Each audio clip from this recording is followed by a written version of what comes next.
All right. Good afternoon, everybody. Welcome. My name is Gabe Scheinman. I'm the Executive Director of the Alexander Hamilton Society.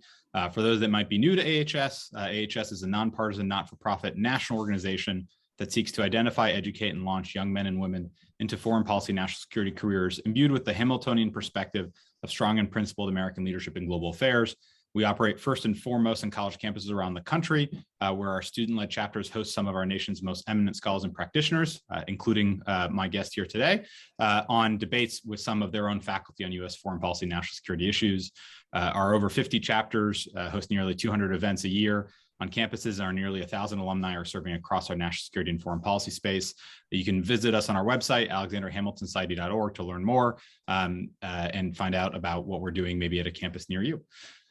Today, it's a real pleasure to welcome Dr. Hal Brands. Dr. Brands is a senior fellow at the American Enterprise Institute, where he studies U.S. foreign policy and defense strategy. He's also the Henry A. Kissinger Distinguished Professor of Global Affairs, that's a mouthful, at the Johns Hopkins School of Advanced International Studies.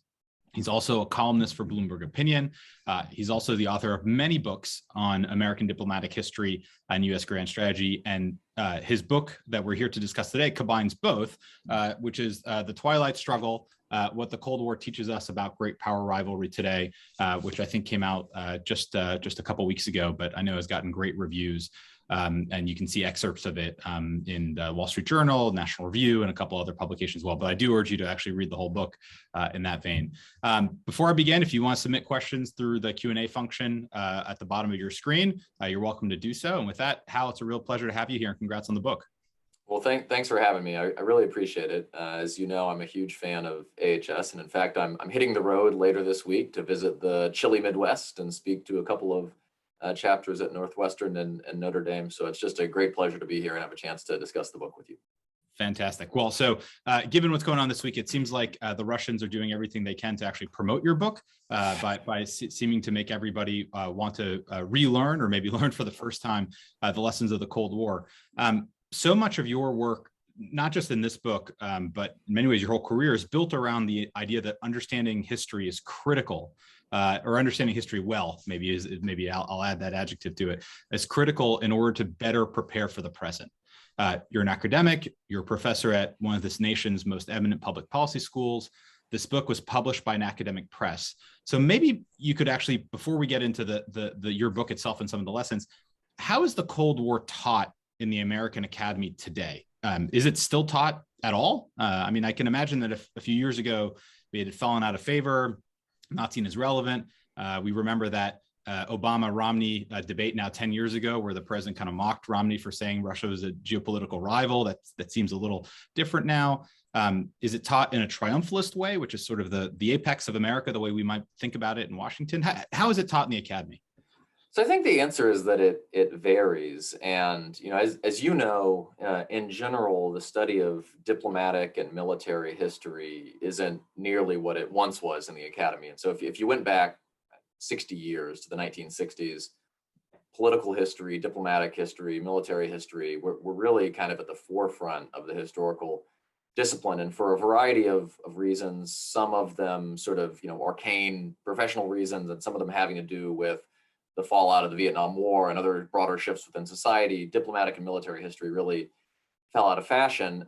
The good news, at least from my perspective, is that the study of the Cold War was a little bit insulated from that broader trend, because as diplomatic and military history were going out of style, the Cold War ended, and we got access to lots of records from the former Soviet bloc and then also other countries around the world. And so if you were a Cold War historian during the 1990s and 2000s, you had a little bit of protection from the broader trend, because the study of international history, looking at things not just from Washington's perspective, but the perspective of other actors, was very much in vogue. And I think that helped the subfield of Cold War history survive in a way that wasn't always possible for other subfields.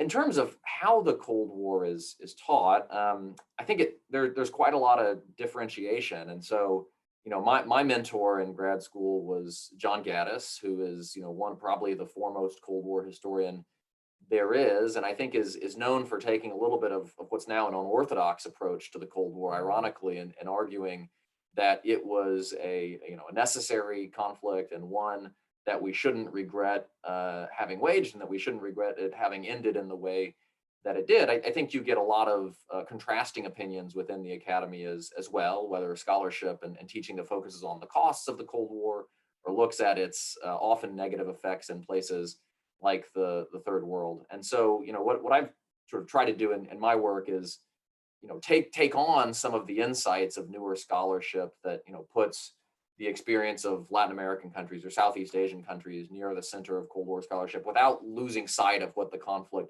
was all about. And then you and I were chatting a little bit before about what the reaction to the book has been, and I think we were both of us being in Washington, maybe thinking about it more in policy terms. What kind of reaction have you gotten, if any, actually from the academic world? Because as you put it, sometimes the focus in the academic world on Cold War history is on the cost, is on Vietnam as a quagmire, is on America's policies in the third world, is on whatever, all these sort of things that are actually far more critical. It's probably a little bit early to say, in the sense that, it's considered fast if an academic journal publishes a review of a book a year after the book is published, right? I'm surprised that we're 30 years after the Cold War and you'll get a review of the book. That's right. So the turnaround time isn't what it is for kind of the popular press. I've gotten, with the caveat that the people who hate your work typically don't email you to tell you that, right? I've gotten a number of nice notes. That's not true. Sometimes they definitely do email you. I guess the ones who really hate it won't hesitate to email you. The ones who are just kind of mildly put off by it probably won't take the trouble to do it. But I've gotten a number of nice notes from colleagues in the profession saying, they think it's interesting and they think it's necessary. And I guess I think the argument that probably appeals most to people is that, and this kind of gets into your opening comment about the uses of history, we're going to use the history of the Cold War, whether we use it well or poorly, right? The Cold War is part of our national memory. It's something that happened within the lifetime of a lot of people who are serving in government today. I'm sure that Joe Biden has a particular interpretation of the Cold War, positive or negative, that influences his approach to events from Afghanistan to Ukraine. And so let's at least try to use the history of the conflict systematically and use it well, so that we're not drawing on a superficial understanding of what happened. And I think among my reasonable colleagues, that's a proposition that's fairly appealing. So let's dive into the book a little bit. So the book was organized somewhat chronologically, in the sense that it is a little bit of a history in that vein, but the chapters are actually are framed actually more as vectors or angles or I don't know what it's not functions, but sort of ethoses that you really kind of want to focus on. So I want to kind of start at the beginning of that, which is kind of the seminal period in the early years of the Cold War, and in particular, George Kennan's. Now we're 75 years actually after that, both the Long Telegram and his Mr. X article. Did we ever truly understand the Soviets? Kennan's, we think of Kennan as a strategist, or that's the way it's up, but in many ways he was an analyst. I mean, that's really where the bulk of that work is. So looking back on it, and it's something you talk about at the beginning, and I think not a little less as the book goes on, which is, what is their nature? Did we understand them correctly? So this was a subject of really intense debate throughout the Cold War, and in fact there was an entire academic field of Sovietology that was created with the purpose of understanding the Soviet Union. The CIA and other parts of the U.S. government invested enormous sums of money in learning everything they could about the Soviet system, and it was really hard because this was a mostly, particularly in the early Cold War, it was a closed, mostly autarkic system. Travel to the Soviet Union was very difficult. Forget about doing sort of in-depth research within the Soviet bloc. It was nearly impossible to do unless you had very good connections. And so the Soviet Union was kind of, the ultimate intelligence hard target, particularly during the Stalin years.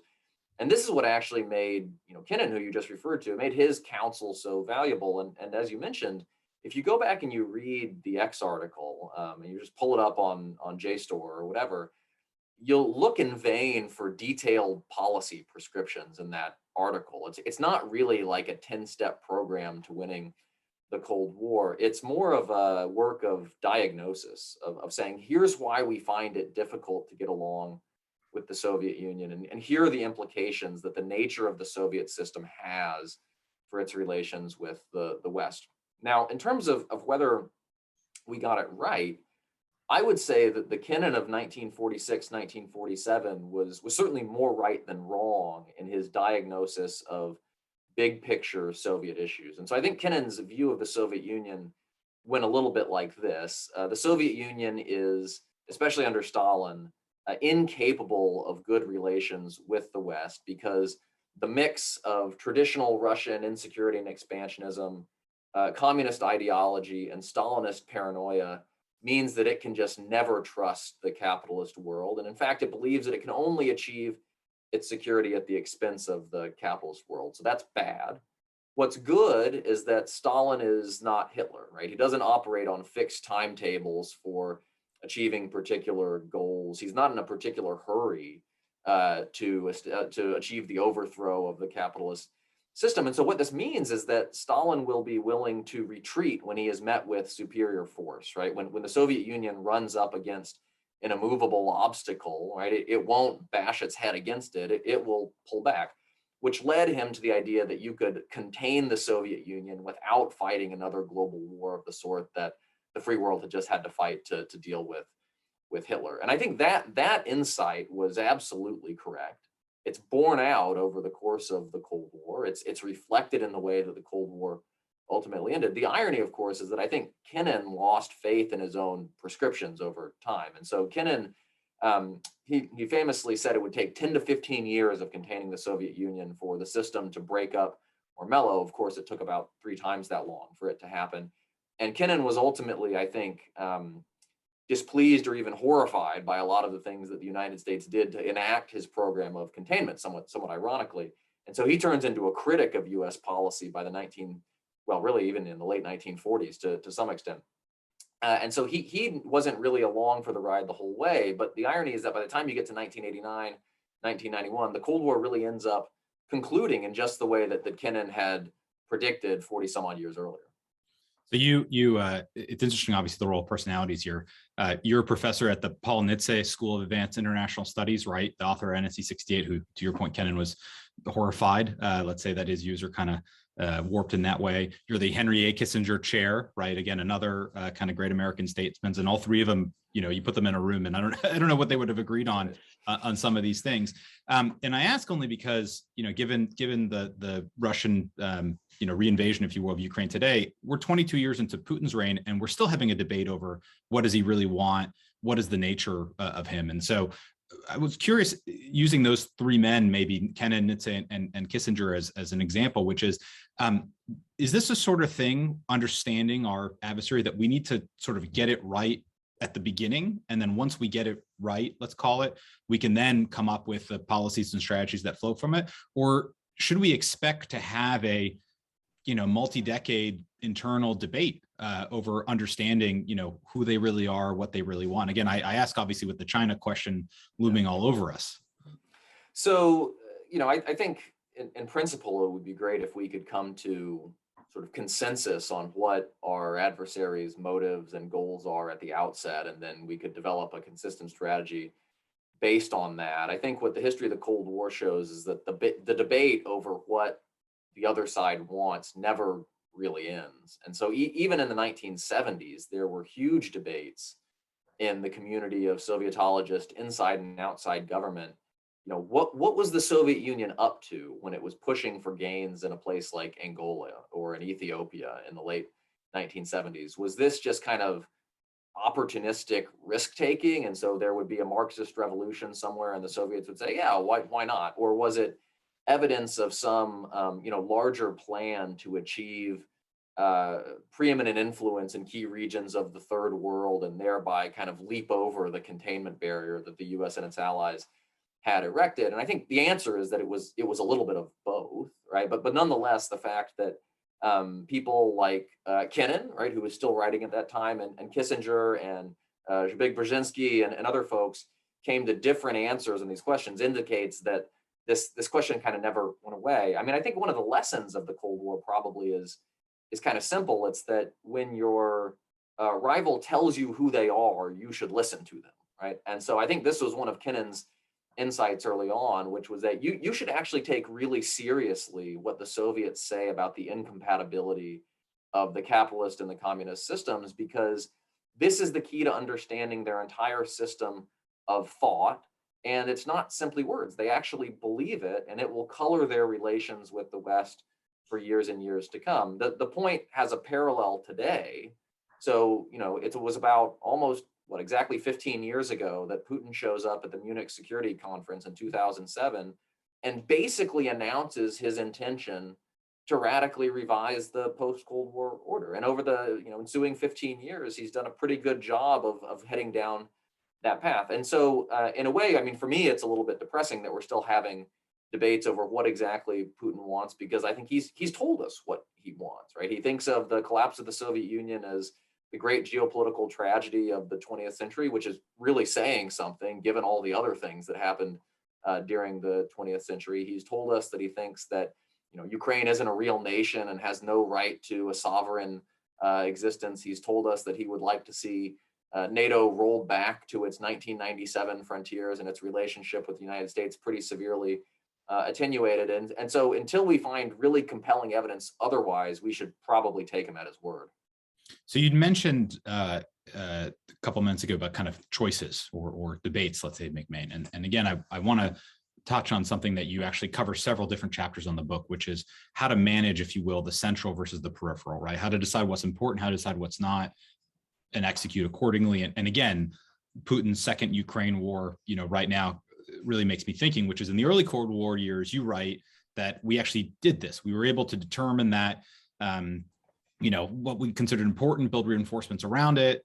Nice in theory, it's complicated, but in practice, we did this. We decided relatively quickly that rebuilding Germany and Japan as the two bookends or buffers against the Soviet Union was the most important thing. And then we kind of built around this. But at the same time, convincing all these other states that had just been ravaged by the two of them actually meant also enlarging the American commitment militarily, economically, diplomatically, in all sorts of ways. Korea is another example, right? Outside the publicly articulated defense perimeter, no treaty, arguably not strategic at the time, and yet we find ourselves going to war pretty quickly. And the first real hot war for us of the Cold War, obviously. So do you see the same situation regarding Ukraine today? Ukraine is not a member of NATO, but at the same time, there's a lot of concern that if we don't deter, or I guess at this point, maybe that's passé, but if we don't at least make costly Putin's design there, is that it'll actually be much, much harder to defend NATO, to defend the thing that's more central to us. And so to just sum it up, even if you can differentiate in theory between the central and the peripheral, how do you execute this in practice without actually putting the central things at risk? This was the fundamental strategic dilemma of the Cold War in a lot of ways. And so it was easy to say that, West Germany, Japan, Western Europe, and East Asia were the things that really mattered, and we should deprioritize the rest during the late 1940s. But when you got into it, if you wanted to have a prosperous Japan, well, Japan needed access to markets and resources on the Asian mainland. If you wanted your new allies in Europe to have confidence that you would defend them from a Soviet assault, could you really allow a communist assault on South Korea, the first major use of force on an interstate basis since World War II, to go unpunished? And so there was sort of this stubborn interconnectedness about American commitments, which led those commitments to proliferate over time. And it gets us into trouble eventually, obviously, in places like Vietnam. But again, it's easy for us to look back and say, well, it was clearly a mistake for the United States to think that it had important interests in Southeast Asia. But at the time, disentangling ourselves from those interests was also difficult. So this is all kind of background to the issues that we face today. And I think that we have to be nuanced in thinking about the relationship between Ukraine and other U.S. commitments, whether those other U.S. commitments are in Eastern Europe, where we're talking about Article 5 treaty commitments to Poland and the Baltic countries and other members of NATO, or whether it's ambiguous commitments to a place like Taiwan, where we don't have an alliance, but we have kind of an ambiguous relationship that's written into law through the Taiwan Relations Act, which essentially indicates that we would not like to see Ukraine coerced or be the subject of aggression by China, even though we leave open what exactly we would do. in that circumstance. And so I think there's two traps to avoid falling into. And so the first is the trap of saying, today Ukraine, tomorrow Taiwan, right? Or today Kiev, tomorrow Warsaw. I think that other countries are relatively sophisticated observers of U.S. commitments. They understand the difference between countries that are not treaty allies and those that are. At the same time, you need to avoid the trap of saying that what happens in Ukraine has no connection to what happens in Taiwan or what might happen elsewhere, because I think Putin is watching to see what the Western response to his move in Ukraine is. And I'm quite sure that Xi Jinping is watching the Western response as well. And so if the United States and its allies are successful in pulling together, really, really punishing economic and technological sanctions, if they significantly firm up NATO's eastern flank, if they find ways of keeping Ukrainian resistance alive in the event of a all-out Russian invasion of the country, I don't think those precedents will be lost on Xi Jinping as he thinks about what might happen if he makes a move vis-a-vis Taiwan, whether that's a year from now or 5 years from now. If you get a weaker Western response, I think he would draw opposite conclusions from that. And so while there's not sort of a direct connection between these two things, and I think if, again, to go back to the China example, if Xi Jinping moves against Taiwan, he's going to do it for his own reasons on his own timetable. We do have to understand that sort of how harshly the Russian move is punished is going to have implications for what may happen in the future.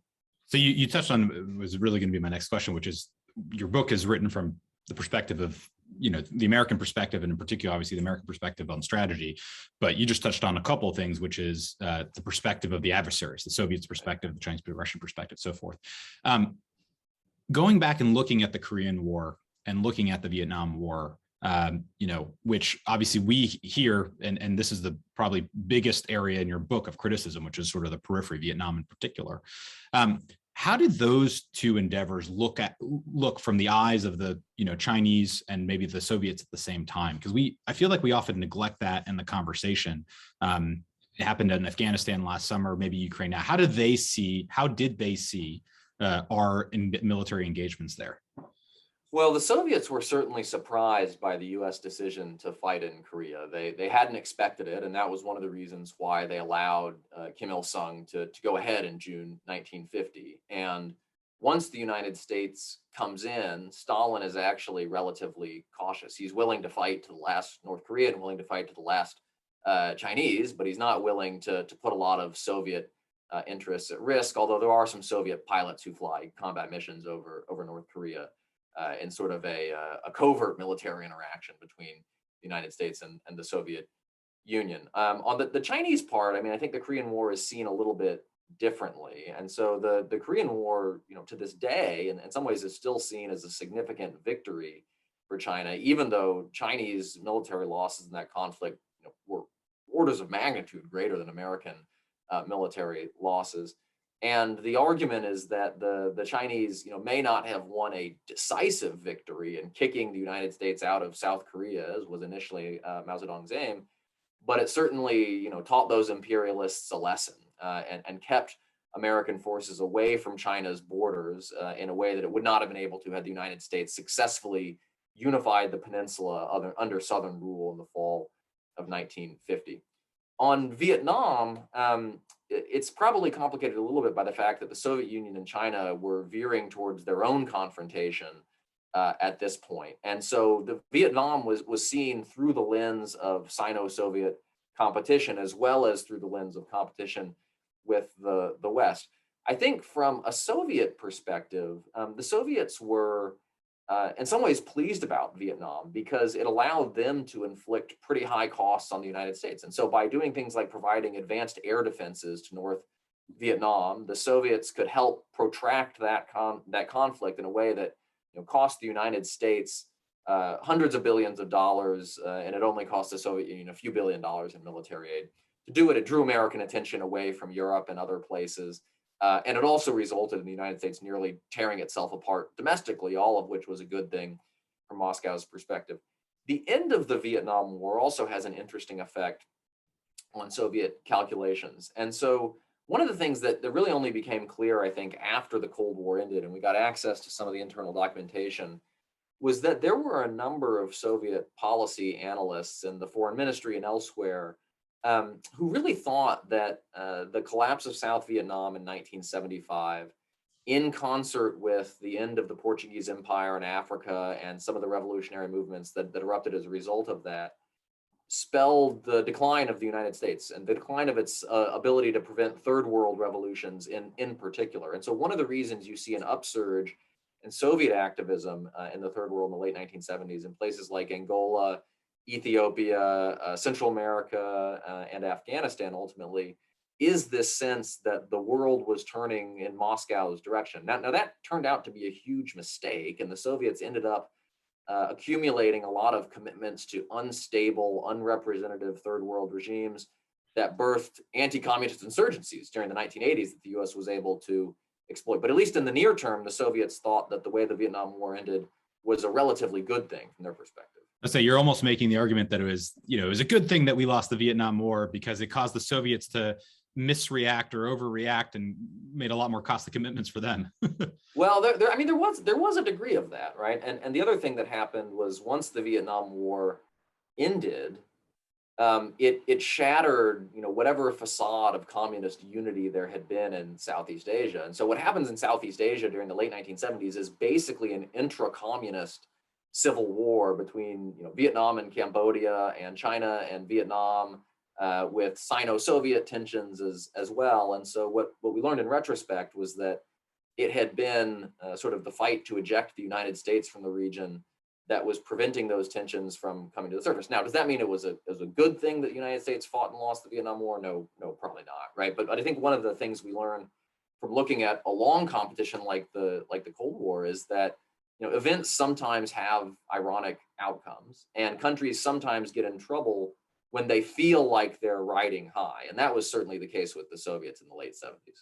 So I find that period, kind of from the late 60s into the late 70s, probably the most actually fascinating period during the Cold War.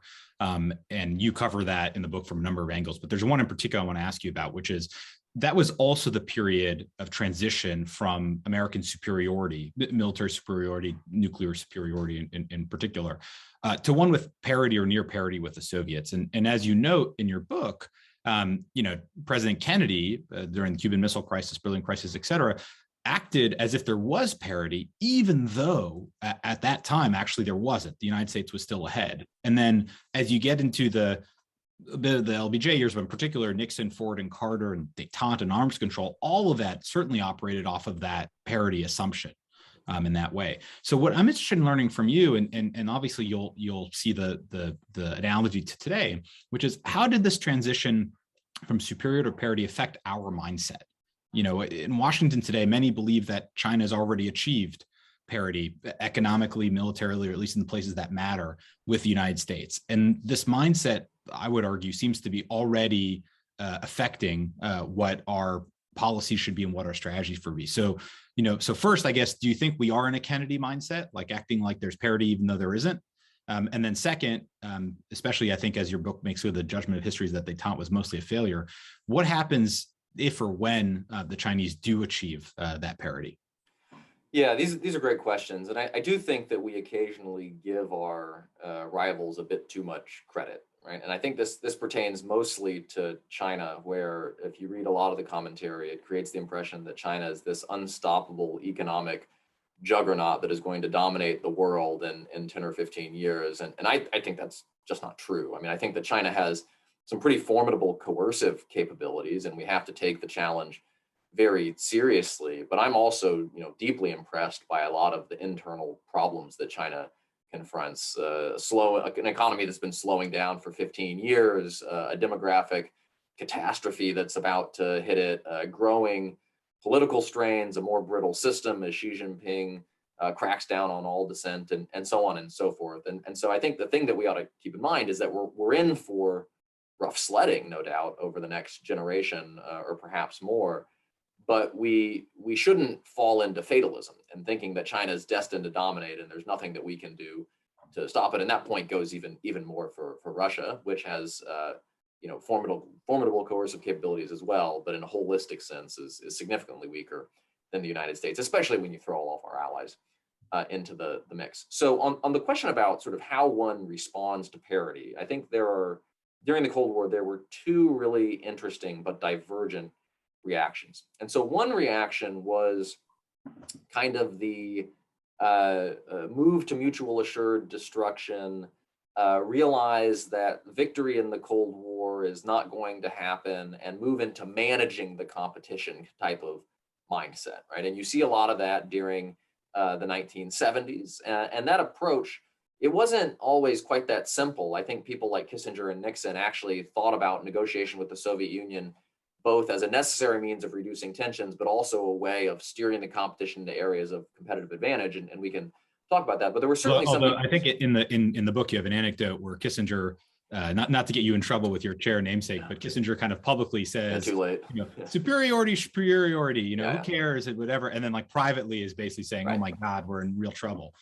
Yeah, and I think this goes to the second reaction, which was realizing that superiority, so strategic superiority, nuclear superiority, had underpinned the entire system of American alliance commitments that we put together during the Cold War. Because if you couldn't defend these countries conventionally, and we lacked confidence that we could, you had to be willing to escalate to the nuclear level rather than lose a conventional war. But if you're in a situation where the other side can whack you just as hard as you can whack them with nuclear weapons, that threat is not particularly credible. And so I think when Kissinger looked at this privately, he said, oh my God, we are in real trouble. And so this spurred the second reaction to parity, which was basically an effort to find sources of advantage within a more even competition. And there were a variety of different ways of doing this. And so the search for limited nuclear options during the 1970s, for instance, was a response to parity. If it was no longer credible to say that we were going to take kind of the massive retaliation approach to massively using nuclear weapons if the Soviets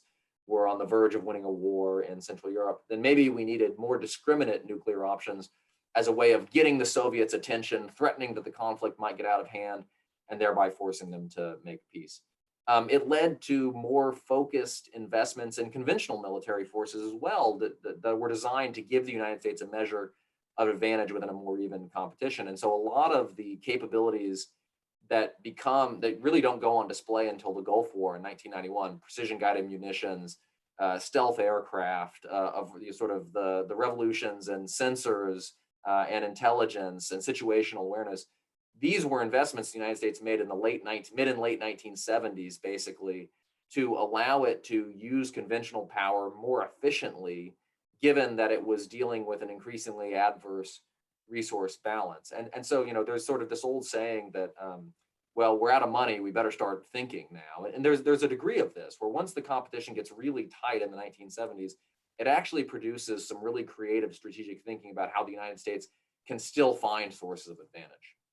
So one of the other things about that period, and I'll compare it to the present day and be curious if you agree, which is a lot of the trends that led to détente beyond parity during Johnson and Nixon administrations, hard times at home, the country stuck in what it thinks is a quagmire, wanting to reduce overseas commitment, prioritize a domestic agenda. I mean, the slew of things. I also see parallels in the moment that we've been in. The previous administration, the Trump administration, made a psychological breakthrough on many ways, the question we're doing here, but at the same time also wanted to do a lot of the things we just mentioned. The Biden administration has maybe made it even more explicit in terms of domestic transformation at home and so forth. And I certainly worry about us, saying this is the fight for our lives and our civilization, but at the same time, come home America and turn inwards because of these things.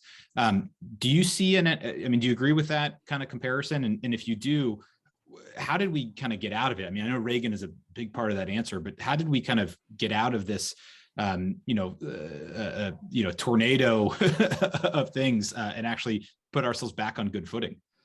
Well, it was the blunders of our enemies that really helped us a lot. And just to come back to where the question started, I mean, I think that we have to be able to hold two somewhat contradictory thoughts in mind, although I actually think they're complementary. And so one thought is that to succeed in competition with a systemic rival like China, of course, you have to invest in your own competitiveness and in the attractiveness of your own society and sort of be the best version of yourself. That's something that we did during the Cold War, right? And so to the extent that the federal government gets serious about breaking down segregation in the South, it has a lot to do with Cold War concerns about the competition for the third world. One of the reasons that we have the world's best university system today is that we invested in that as a tool of competition during the Cold War. And so I don't think anybody would dispute the idea that we have to, make investments, whether it's in research and development or higher education or infrastructure, whatever the case may be, although we can quarrel about what exactly those measures should be in order to be effective in a competition. But we have to understand that, being effective in competition is not simply about being the best versions of ourselves. It's also about being effective on the international stage. It's about being engaged, and it's about making life harder for our rivals as well. And so we have to be able to do the domestic stuff while we also remain engaged internationally. And so pitting those things against each other, I think, is not helpful.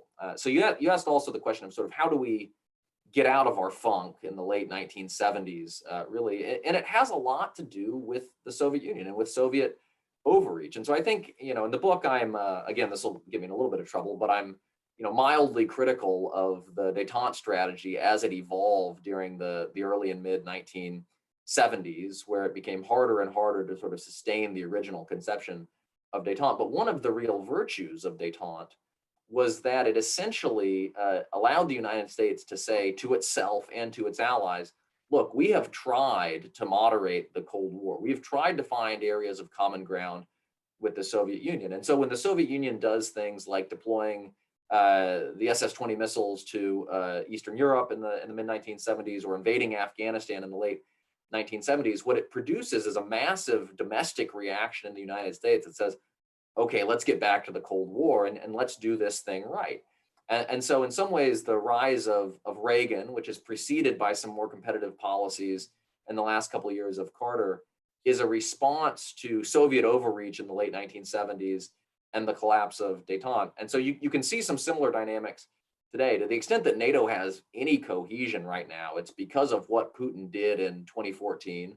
And you're probably going to see more of that today. I think that you're seeing progress in U.S. alliance relationships and partnerships with a variety of countries in the Indo-Pacific and beyond because of how assertive Xi Jinping is acting. You wouldn't have gotten the revival of the Quad or AUKUS without Chinese belligerence. And so in some ways, our adversaries have a tendency to do our work for us. And I think we are a little bit fortunate in that respect today as well.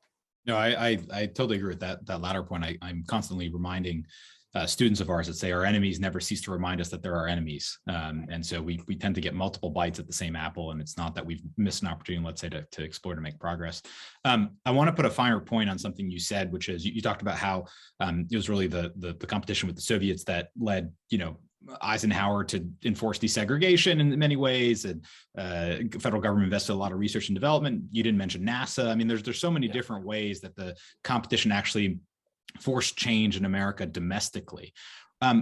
What changes do you expect, or maybe to put a more a normative point on it, what changes do you want our competition with China to actually spur domestically in the United States? And I don't just mean, we need to change our military technology or change our deployments, like some of those things, right? But like, are there things inside the United States, the way the U.S. works or doesn't work, that you would actually expect a competition that in many ways is even more invasive, right, than the competition with the Soviets ever were because of Chinese economic power, entanglement and technology is? Yeah, I think there are a bunch of things, and so some of them I think are relatively obvious, and so you're going to need to see, greater investment in American capabilities, in particular high-tech sectors, semiconductors and things where we worry about the integrity of supply chains, or where we're simply trying to stay ahead of the Chinese by a generation or more. And I think semiconductors are the best example of that, although there are a range of other technologies where you could make the same point. I think you could probably make that argument about certain aspects of digital infrastructure as well. I think, maybe on some of the physical infrastructure stuff, although the connection there may be a bit more tenuous. I think we are going to need sort of a renewal of the alliance between the federal government and American universities. I mean, American universities get a lot of money from the federal government, so the alliance has never gone away in that sense. But I think there was a greater understanding on both sides of that divide during the Cold War that universities really were partners of the federal government, and they were partners, to put a really fine point on it, of the national security state in trying to create the body of knowledge that would allow the United States to be effective, and trying to create the educated citizenry that would allow the United States to be effective. And so I think there will probably need to be a move along that front. I think you could imagine certain anti-corruption initiatives that would fit into the same area. One of the reasons why Putin and to, I think, a similar extent Xi have been so effective is that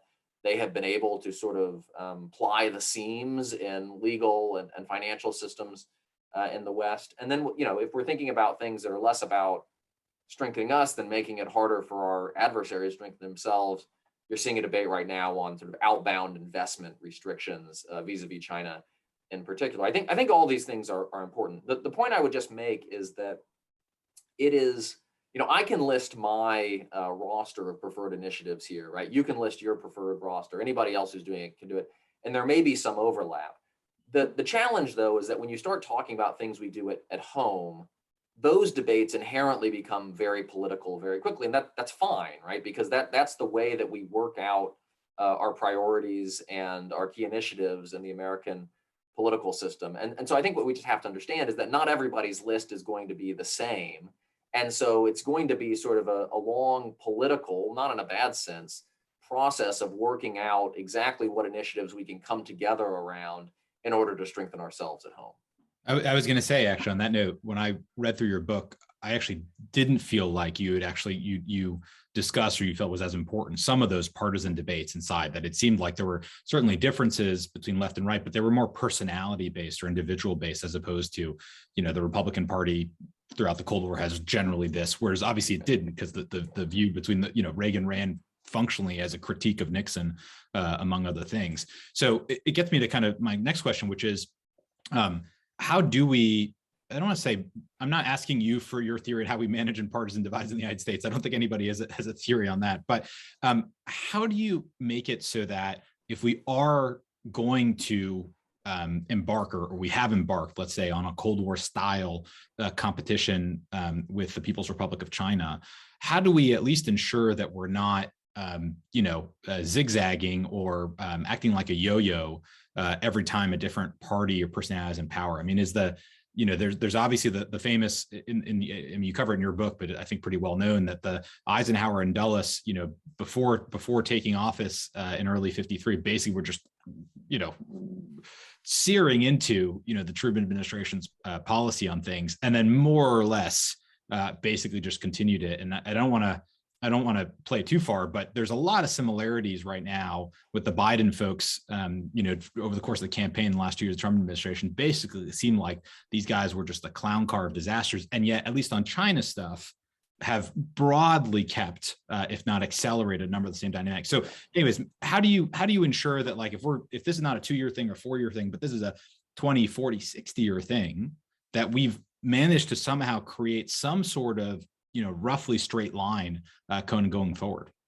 I'm actually pretty bullish about the prospects for this. I mean, when I look at the Cold War, I see vicious continuing debate and change within a broad framework of continuity, right? And so the United States basically accepts the imperative of competition with and containment of the Soviet Union in the late 1940s. And as you mentioned, there are, basically every president who's elected after that comes to office on a critique of containment, and then ends up embracing the strategy in one way or another, although with very important variations. And both the continuity and the variations are really important, right? And the continuity is important because it does allow us to maintain a somewhat steady course over 40 years. But, we have elections for a reason, which is that we want to get fresh blood and fresh ideas into the system. We need to make course corrections when it is required. And so it's a good thing that the United States is able to shift from Carter to Reagan, or from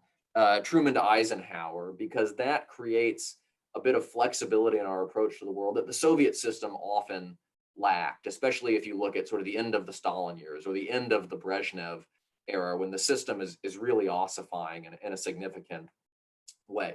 And so I see a similar dynamic today. And so you can, it's interesting. I was just talking to a friend yesterday who will remain nameless, who basically said, when we heard the Trump administration talk about China's nuclear capabilities, like we just didn't believe it, right? We thought it was essentially made up. And then now I sort of get the briefings and I see it and I say, oh, okay, this is real, right? And it's a problem that we're going to have to deal with. And you've seen similar dynamics really across the relationship with China. There is an enormous amount of polarization in the US political system on a lot of things today, not on China, right? And so the last two US administrations have agreed that competition with China is the foremost geopolitical problem the United States faces. I think they have agreed on a number of the initiatives that we would need to take to strengthen ourselves. So Biden's policy on Huawei is basically Trump's policy on Huawei. Biden's policy on the Quad is basically a further development of Trump's policy on the Quad. And so we're seeing what I think is a healthy debate over the how of competition with China, even though we, and if you believe the public opinion polling, a majority of Americans have mostly accepted the what. And so I'm fairly optimistic that our political system will get this right, because it allows us to maintain a certain degree of continuity over time without stifling all the debates that we need to keep our policies appropriately calibrated for a shifting world. So one of the debates that not only kind of Putin's revisionism, but the rise of China has started is a much larger debate than what you're just talking about, which is the debate about America's role in the world, a debate about America's forward presence, in particular in Europe and Asia. Your penultimate chapter in your book is called Managing the End Game, which is how, in your analysis, both Reagan and Bush really adroitly managed a victory, but a victory that could have turned really sour or ugly, if not snatched victory from it very, very quickly. Looking back on the post-Cold War era, 1991 onwards, what would have happened, in your opinion, if the U.S. actually packed up and went home and sort of said all these institutions, all these deployments, all these alliances that we had built primarily due to the Cold War, we don't need them anymore? And so, and by that I don't just mean rather than large NATO, what would have happened if NATO disbanded, if our hub and spoke defense treaties in Asia disbanded, but also, if we had said we don't need the World Bank anymore, we don't need the IMF anymore, all the Cold War institutions, and I know it's a larger debate, and I know obviously where you stand on it, but in your mind, like, where would we be today if you think that the idea of like, when the Cold War's over, let's go home?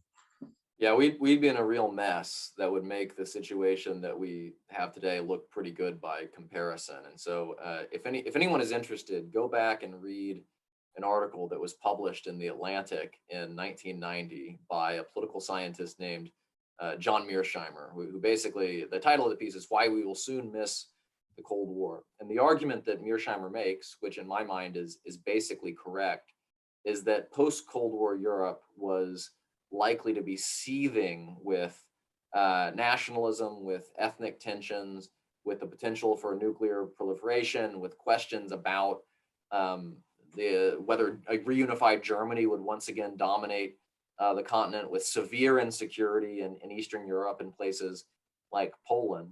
And then go forward and read a piece that the same guy Mearsheimer wrote in 2009, I believe, explaining why those predictions mostly did not come to pass. And the answer he gives is that the United States didn't pack up and go home after the end of the Cold War. And the United States continued to provide the security and the reassurance that had allowed Western Europe to become so secure and prosperous over the course of the Cold War, and actually extended the reach of its institutions, particularly NATO, into Eastern Europe to provide the security that would allow countries like Poland to focus on economic and political reform rather than having to worry about existential security questions. And I think you can make a similar argument about East Asia, for instance. And so there was a lot of concern in the early 1990s about Japanese revisionism, about instability within what we would now call the first island chain.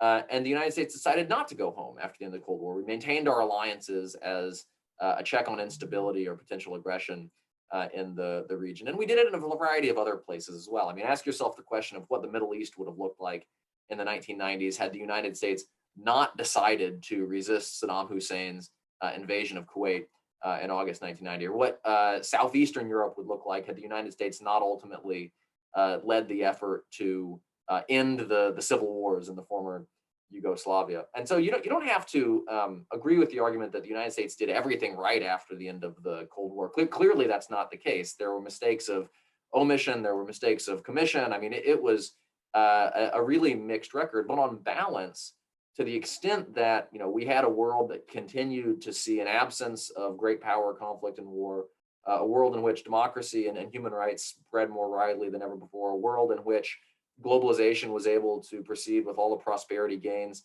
that it was produced, in a world in which nuclear proliferation remained relatively limited. I think a lot of it has to do with the enduring global presence of the United States. So you end the book, your last chapter is basically a dozen lessons from the Cold War that, putatively we should be having in mind when we're thinking about China in particular. And in public, and all of them are positive, by the way, all do this, so forth. I'm interested in the don'ts. What are the don'ts of the Cold War? What are things that we should not do based on that? And I'm taking, don't fight a land war in Asia kind of off the thing here, because it's kind of the obvious one. Although again, you could argue, well, most people think of Vietnam, but Korea, actually looks incredibly successful now, certainly in retrospect. So in your mind, like what are the, one or two or three things that, from our experience, your work, your research that, you would say like, let us not do this? So maybe the big one is don't think that it'll be easy. And so, we talk about competition these days in kind of an abstract sense, in a way that I think is hard for a lot of people to object to. But what we're learning right now, vis-a-vis Russia in particular, is that competition can be dangerous, right? It can be costly. There can be a lot of risks of escalation involved. And so competition is a pretty ugly reality when you have to extend it over years or even decades, and you're dealing with nuclear armed great power rivals. And the only reason you should choose that path is because you worry that the alternatives might be worse, right? And so no one thought that containment was like a particularly attractive strategy in the late 1940s. There's a great book by Walter Lippmann, who was sort of the Thomas Friedman of his time, arguing that containment. I think he was better than that. I wouldn't put him down like that. Basically arguing that containment was destined to fail, right? That it was an over-militarized strategy that would lead the United States into all sorts of problems.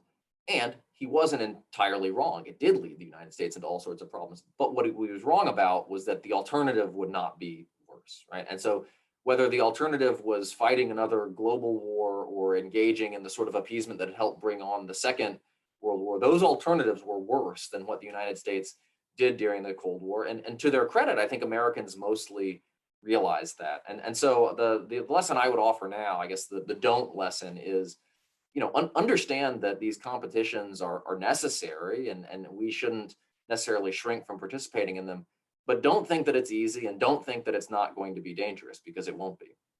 So let me combine a couple questions that are coming in from the audience, just because we're running up against the hour. So first, we obviously talk about in the current context with China, which is the technology competition.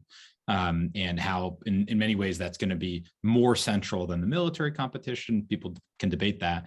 But we're talking about it almost as if like the role of technology in the Cold War or in warfare in general is some brand new thing. So maybe you could talk about what are the lessons in particular about the role of technology as an instrument of national power, as its role in political warfare, in traditional warfare, et cetera. What are the lessons we can draw on that from the Cold War for the current era? So I'm really glad you asked this, because I think this is an area where sometimes the differences between the Cold War and today get overstated. And so people will say that, well, China's a technological rival and the Soviet Union never was. That's not how it seemed to people in 1957 after the launch of Sputnik. I mean, there were huge concerns in the United States that sort of the resources and ruthlessness of a totalitarian regime could make big scientific and technological advances that it would be hard for the United States to keep up with. Now it turns out that the United States did have a much more dynamic innovation ecosystem than the Soviet Union did, and that was one of the decisive advantages the United States had in the Cold War, but it wasn't, we didn't take that for granted in the 1940s or the 1950s.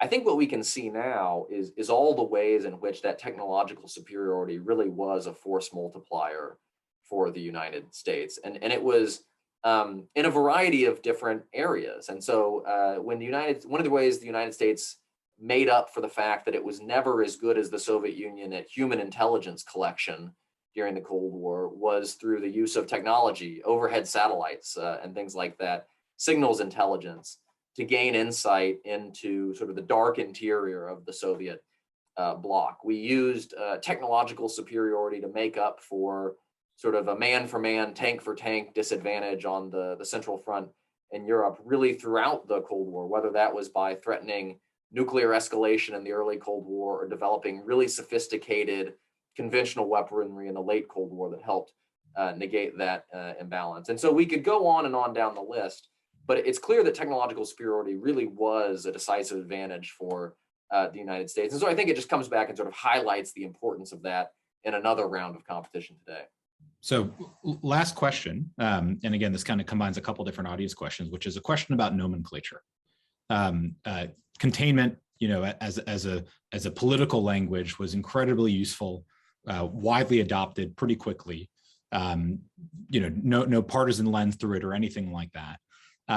Today, we're sort of like caught between, the Trump folks say it's great power competition. The Biden folks say it's strategic competition. You've talked about in your work, and I wrote in the journal a couple of weeks ago that says, no, it's a Cold War, right? Is there a branding that you would kind of put forth? Because I do think, to touch on a couple of the different things we talked about, we do need to figure out some sort of terminology for domestic purposes primarily to be able to get people behind in a long-term way.